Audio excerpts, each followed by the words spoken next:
when a 17-year-old McDonald's worker paid for Congresswoman Jasmine Crockett's meal out of respect. He didn't expect to be fired, or for what came next to turn his life completely upside down. Dallas heat doesn't play. Fair in July, even at 8:30 inches. The evening, the air outside the McDonald's on Buckner Boulevard stuck to the skin like glue inside the fryers. Hissed, the soda machine wheezed, and 17-year-old Keon Whitlow wiped the sweat off his brow with the back of his glove. He was 3 hours into his shift, barely halfway done, and starving. He'd clocked in late again, not because he didn't care, but because he had to walk. His mom's old Dodge broke down weeks ago and Lyft wasn't an option when there were 4 people splitting one paycheck. He wasn't complaining. Keen wasn't that type. He worked hard, kept his head down, and tried not to give the manager, Mrs. Tran, any more reasons to remind him he was replaceable. But that night, something unusual happened around 8:45. A black SUV rolled into the lot.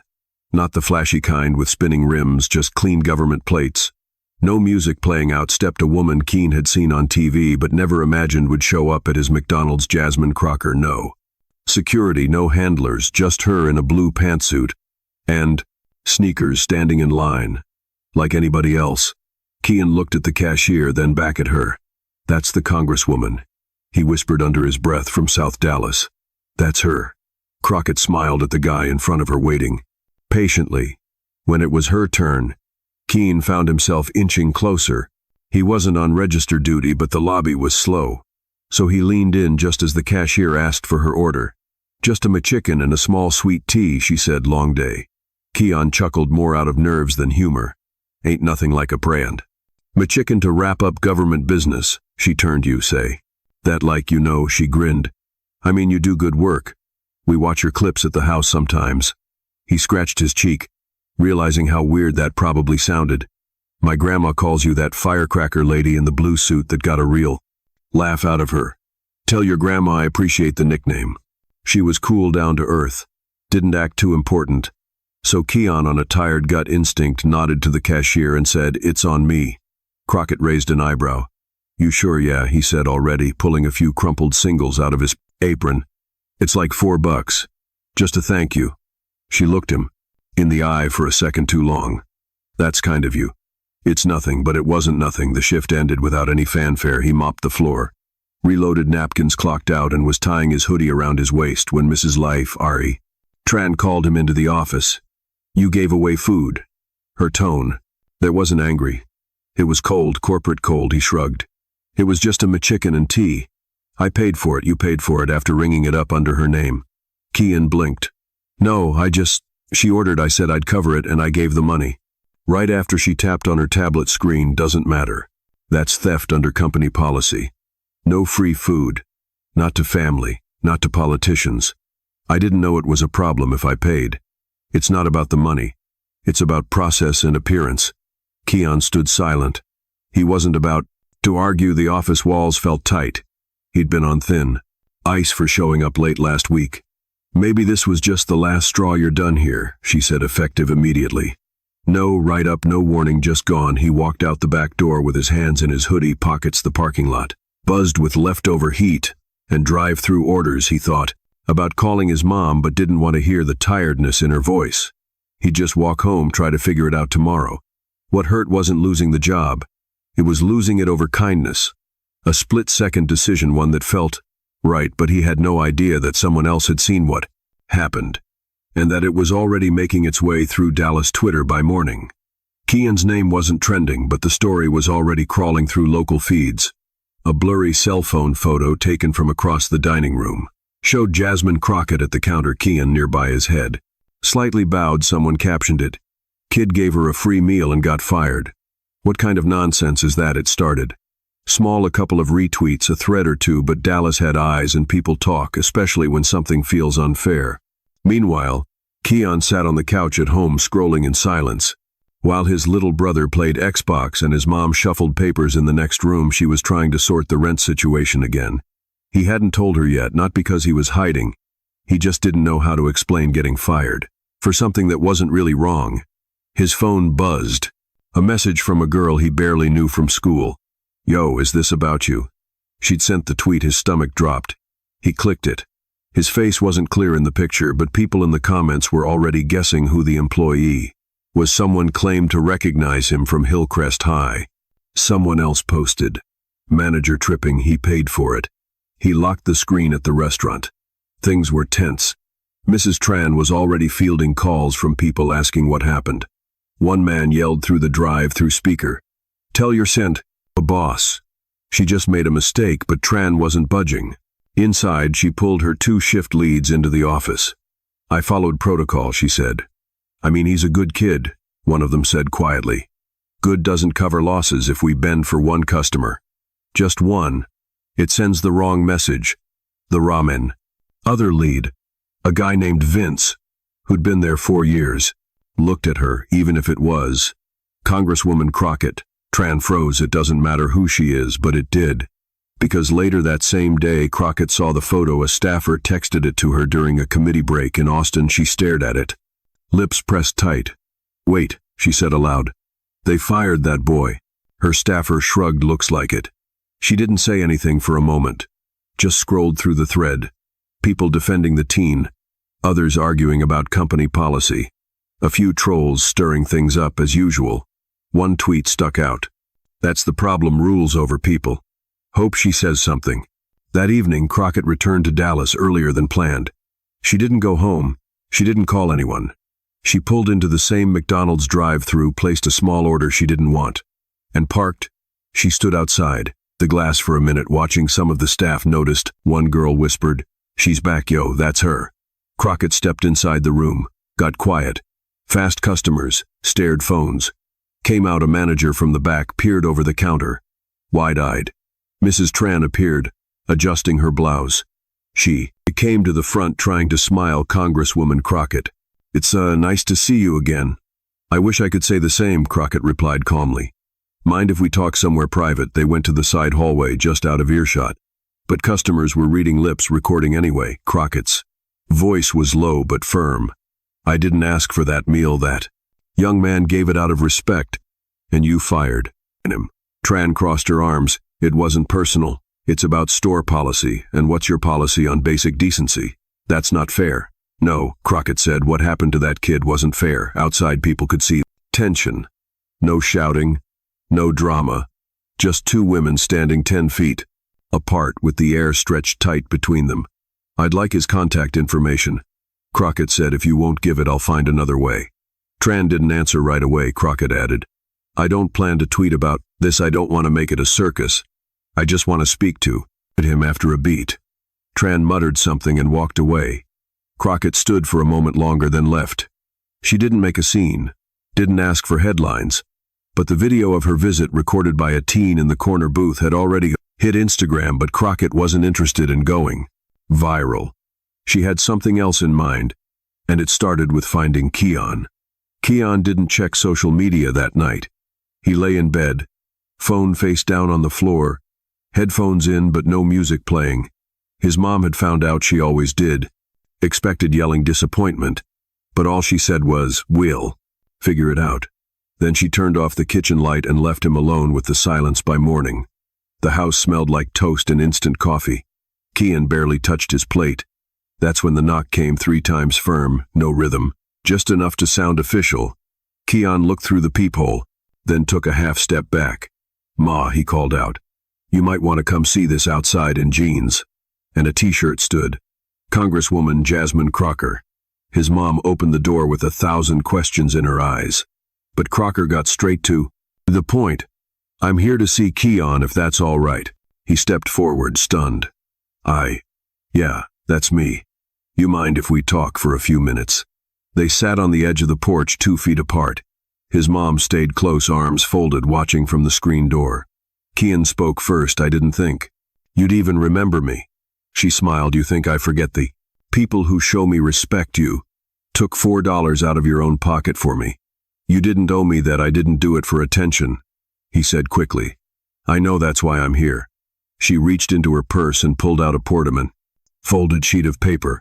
"This is a referral. A good friend of mine runs a youth employment program over on Martin Luther King Jr. Boulevard. They help kids finish high school, find stable jobs, build resumes. Real stuff." Keon stared at the paper, but didn't take it yet. There's a spot open you. Don't have to say yes, but it's there for you. His throat tightened. Why are you doing this? Crockett looked at him because kindness matters, and because sometimes the people who do the smallest good are the ones who get hit the hardest. I can't undo what that manager did, but I can make sure it doesn't define your next step.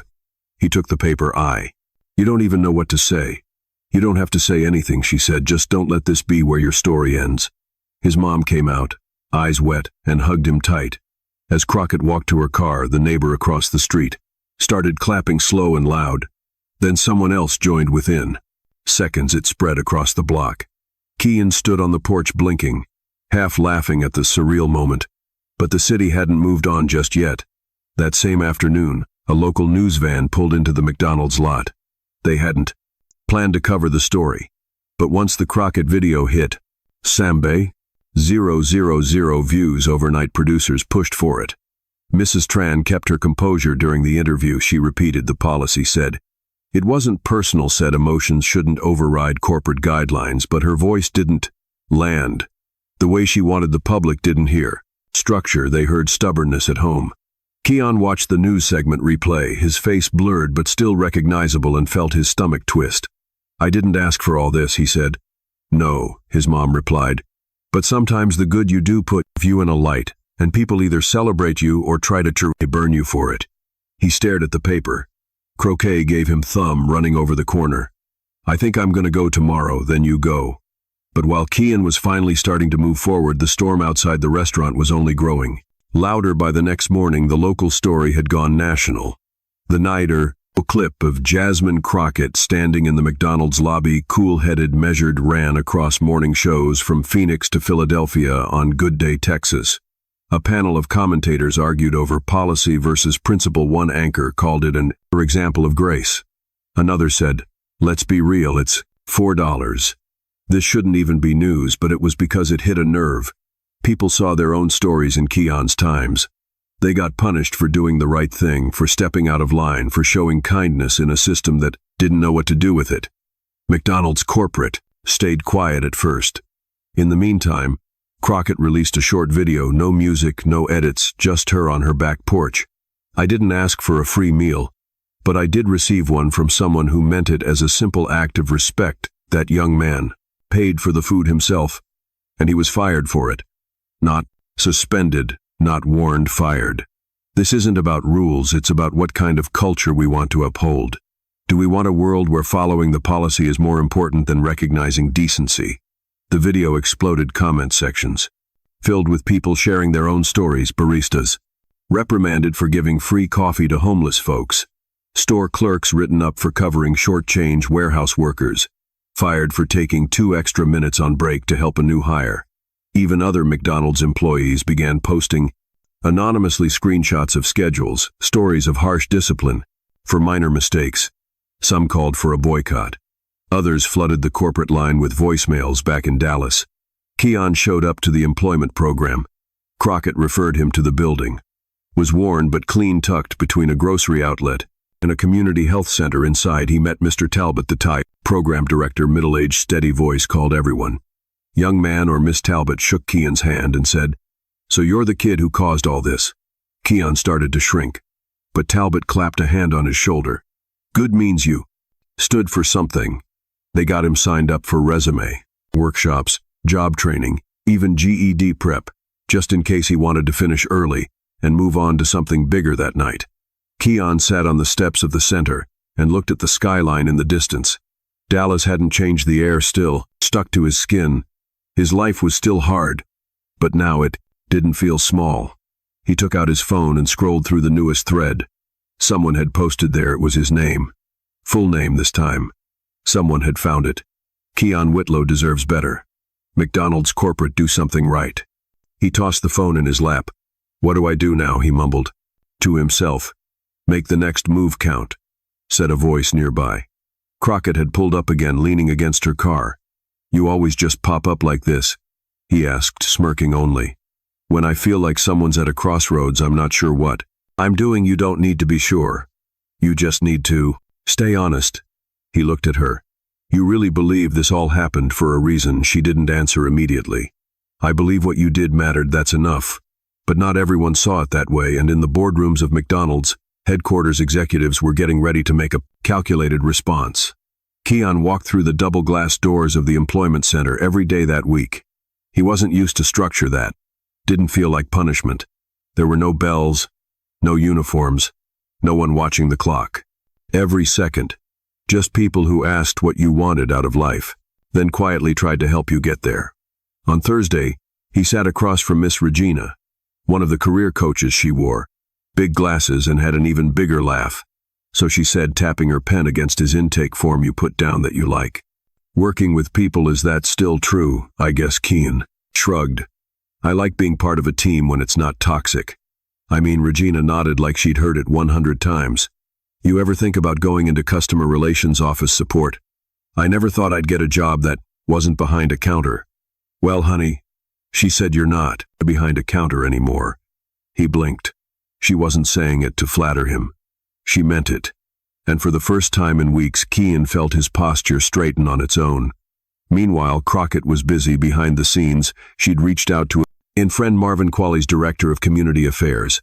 At a regional tech firm based in Irving, Qualley's had a reputation for giving second chances to young people with rough starts. His firm wasn't Google, but it was solid, paid well, and took pride in mentoring. When Crockett sent Keon's resume over, just a short one-page DOC with Regina's help, Marvin didn't hesitate. "Bring him in," he said. "Let's meet the kid." Keon didn't even own a button-up shirt. Regina loaned him one from her son's closet. Still starched, the sleeves were a little long, but he kept tugging them up just enough to look like he meant the business. He met Marvin that Friday. The office was bright glass walls and soft carpet. Everything smelled like lemon wipes and printer ink. Keon's hands sweated so much he kept them in his pockets while he waited. Marvin stepped into the room with a coffee and a wide smile. "Keon, right?" "Yes, sir." "You nervous?"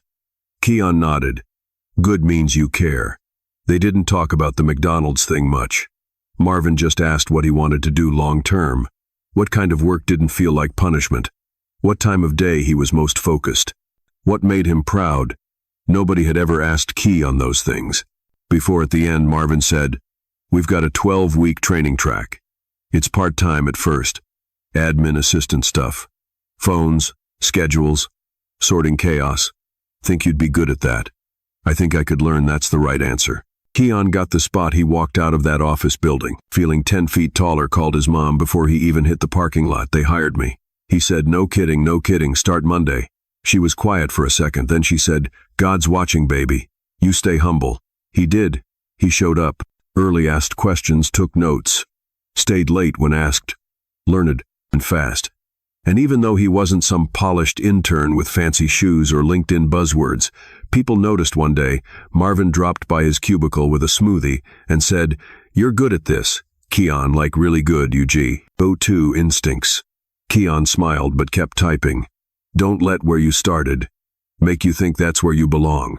Marvin added, "You're building your lane now." That night, Keon walked home with a quiet kind of pride in his chest, not loud, just steady, the kind that sticks. But as he turned the corner onto his block, a neighbor waved him down. "You see the news?" she asked. "No, why?" "McDonald's just released a statement. Something about reevaluating internal policy." Keon stared for a moment. "They changed the rules?" he asked. "Looks like to it. Your name wasn't mentioned, but it's pretty clear who started all this." But before the headlines faded and attention moved on, something else happened.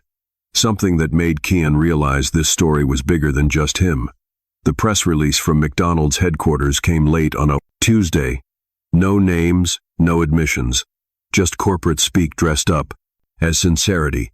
"We are currently reviewing our employee conduct policies to ensure they align with the values of respect, community, and fairness." It landed in inboxes and newsrooms nationwide, but everyone already knew what it was about. Keon didn't care much for corporate statements he'd read. It once then turned his attention back to his work schedule. But the people around him, they cared. That week, a story ran on Dallas Morning News, highlighting his journey. They didn't post his full name, but they interviewed Crockett, Marvin, and even Regina. It wasn't dramatic. It wasn't overblown. It was just honest in the article. Crockett said, "Kindness doesn't always make headlines, but when it does, it shouldn't cost someone their future." Then something unexpected happened. An older man walked into the employment center, midweek, gray-beard, loose-fitting suit hat, tucked under one arm. He asked to speak to Keon. Regina called him over. "You got a visitor."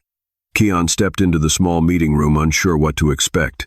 The man introduced himself. "Name's Arthur Lansing. I used to run a regional franchise office for McDonald's back in the day, retired now." Keon raised an eyebrow. "What can I do for you?" Arthur chuckled. "No, young man, it's what I came to say to you." He sat down, hands folded. "I saw what happened. I've worked with that company for over 30 years, and I'll tell you right now, what you did wasn't a fireable offense. It was decency. Old school decency." Keon didn't say anything. Arthur leaned in. "That company taught me a lot, gave me a career, but it also taught me how easy it is to follow the rules so closely that you forget the people behind them." "I wasn't trying to break anything," Keon said. "I just wanted to show respect, and you did, and it mattered." Arthur left a small envelope on the table. "There's a $500 check in there. Not charity, just appreciation from me. Don't argue with an old man's son. Just cash it and keep building." That night, Keon sat on the steps of the center again, staring out at nothing. Life wasn't easy, but it was changing, and not just for him.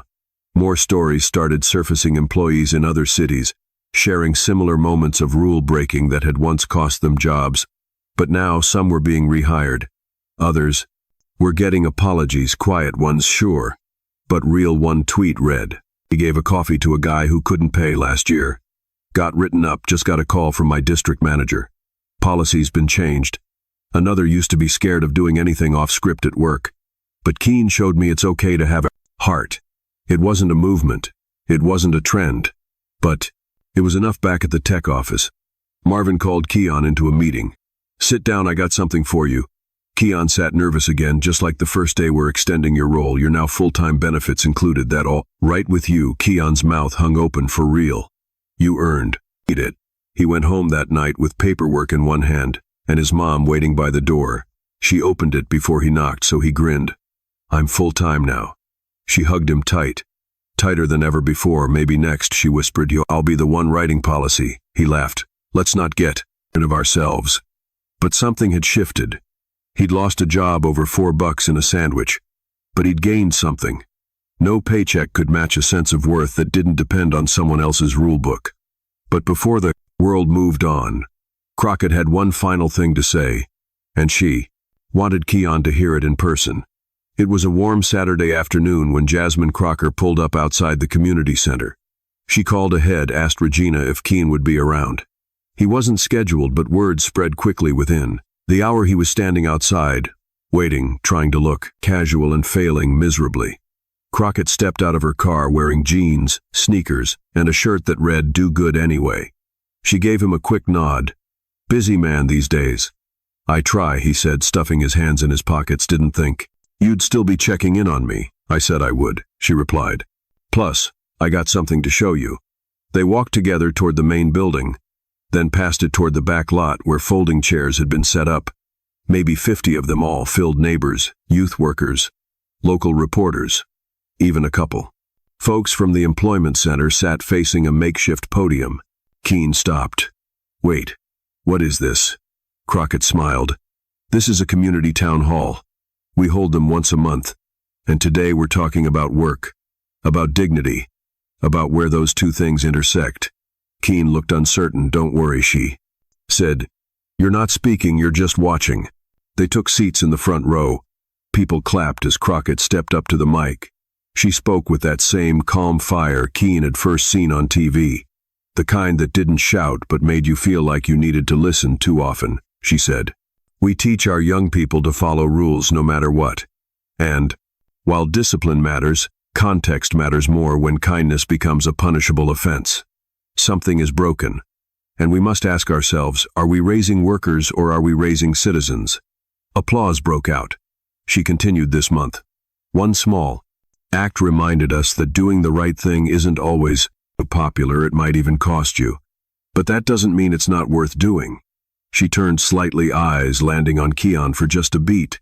"That's why we're launching a new local initiative called People Over Policy, a mentorship, an advocacy program that uplifts Young workers teaches them their rights and helps prevent stories like Keon's from repeating themselves. Gasps, applause, cameras flashed. Keon blinked, stunned. I didn't know we've been building it for a few weeks, Crockett whispered to him. I told you, this wasn't about one kid. It's about a system. You just happened to be the one who lit the match. After the town hall, a line of people came up to shake Keon's hand. One woman told him her son had been fired from a retail job last year for letting a kid with no money slide on a candy bar. Another man in construction gear said, you gave a lot of us something to point to when our bosses say that's just how it is. Keon didn't know what to say to most of them. He just said thank you over and over. Later that evening, as things quieted down, Crockett walked him back to the curb. You proud of yourself? She asked. He hesitated. I think I'm still catching up. She smiled. That's fair. Just don't fall behind. Thank you, he said quietly, for everything. Don't thank me, she replied. You made the choice you did, the right thing. When nobody was looking, that's where it starts. Keon watched her drive off. The folding chairs were being packed away. The sun was dipping low. He looked at the sky, exhaled, and walked back toward the center. The path ahead wasn't clear. He still had to hustle, still had bills, goals, a long way to go for Dow. But something had shifted internally. Unshakably, he understood now that doing the right thing might not bring comfort, but it brought clarity. And that was something he could build a life on, because sometimes one quiet choice in a fast food lobby can echo louder than you ever imagined. If this story moved, you take a moment to think about the rules we follow and the people we affect. Like, share, and subscribe. If you believe kindness should never be a liability,